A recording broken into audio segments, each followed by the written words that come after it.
What's the good life to me? I would say the good life to me, I'm on the basketball court, the ball is in my hands, and then I just pull up. And I hit it, buzzer goes off, win the game, go home, get me a bowl of ice cream, sit back on the couch, and take a nap. That's the good life.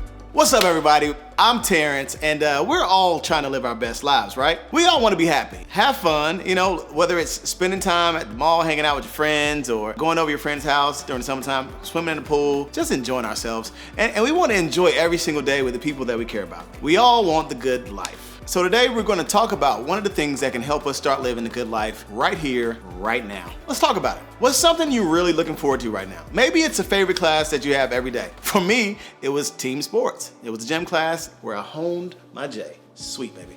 Or maybe it's a hangout with a friend you've been planning for a while now, or a really big game update. Or some of you probably can't wait for summer vacation to be here. And I know most of you are really looking forward to whatever you're going to eat when you leave here today. So for me, one of the things that I was looking forward to, particularly in middle school, is there was this club or a group of people whenever I was 12. And there was this thing called Fight Club. And it's nothing like it sounds. It's nobody's fault. I know it sounds crazy. But the whole idea was for teenagers to have a place where they can go and they can play and they can have friends and be friendly and all this other kind of stuff. But for me, all of my friends were a part of this club now because they were 6 months older than me. And so it was January and I didn't turn 13 until July of the year. And it felt like I had to wait forever to be a part of this Fight Club. And so it just felt like it took so long for me to be able to be 13 to be a part of this Fight Club. I know what you're thinking. You're like, that doesn't sound so bad. Well, let me put it in a way that you might understand.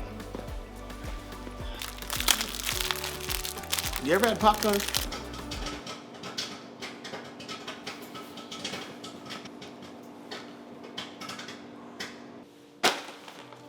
Come on, man. And it's burnt. It is burnt. Waiting is the worst. The worst.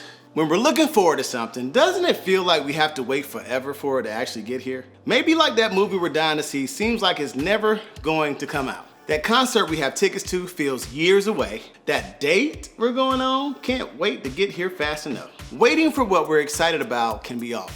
Or the popcorn's just taking forever. But you know what else can be awful? Waiting on something we don't love or aren't looking forward to. Think about it. That class you absolutely can't stand feels like it never ends, doesn't it? That's how it was for me with algebra in middle school. That lecture from your mom or dad seems like it's going to go on forever. The lunch line when you're starving feels like you're going to stand there all day. Waiting for something we don't like to be over, that's the kind of waiting that is the absolute worst. No one likes waiting. We all have to do it, but none of us actually like it. None of us really enjoy being patient for good things to come, and we definitely struggle to be patient during things we don't like. We hear grown-ups say things like, patience is a virtue, or good things come to those who wait. But all that is a lot easier said than done. Now, I don't know about you, but my idea of living a good life requires very little waiting or patience. But unfortunately, that's just not real life.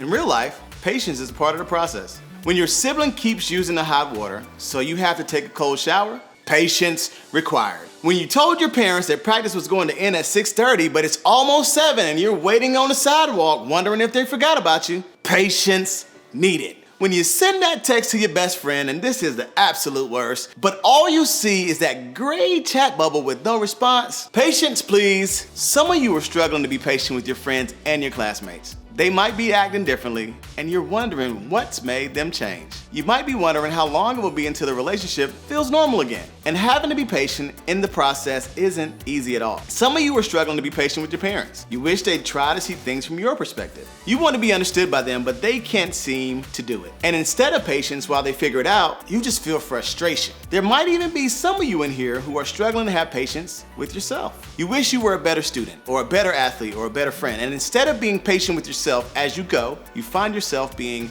critical instead.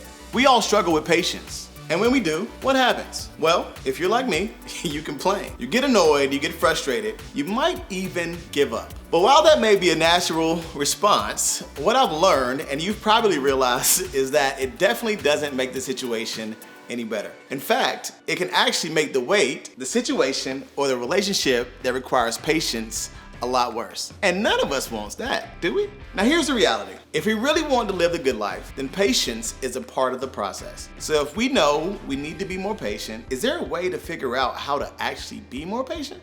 The key to all the details of living a good life can actually be found in the Bible. And today we're going to take our tip on patience from a book of the Bible called Proverbs. Now, what's cool about Proverbs is that it was written with the sole purpose to provide us with wisdom. Solomon, who at the time was considered an expert at being wise, wrote most of the book of Proverbs. Now, this dude, he probably could answer any question you threw at him. Solomon, what is the square root of 64?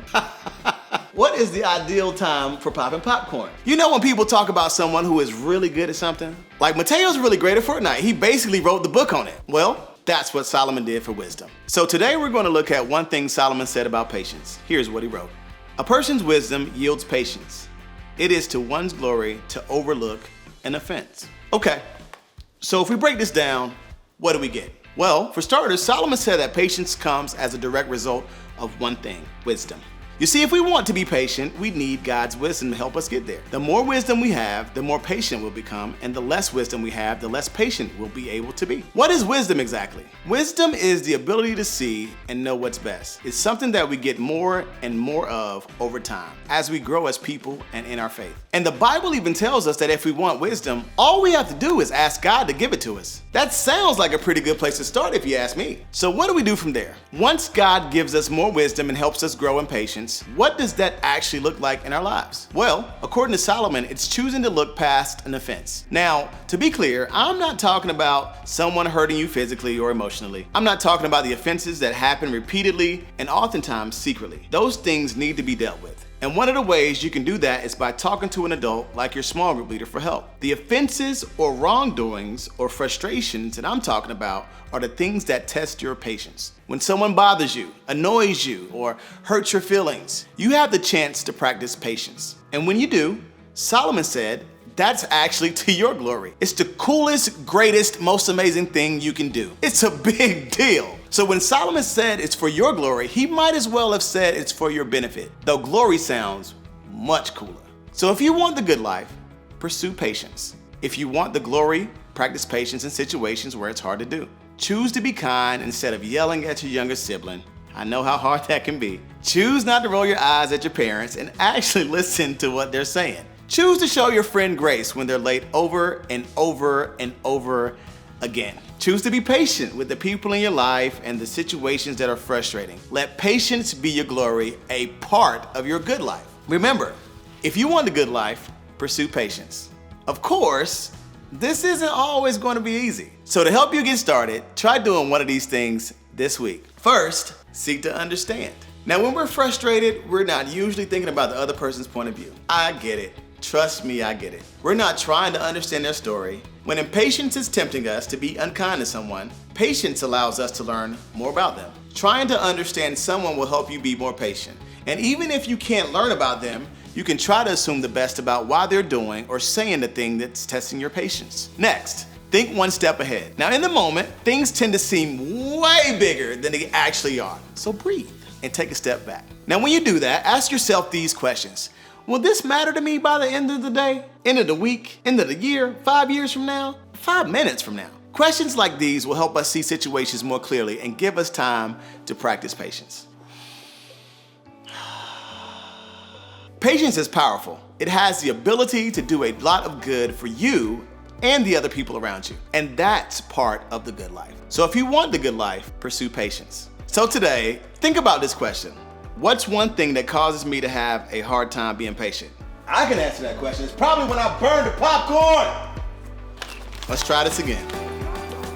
This time will be better than the last.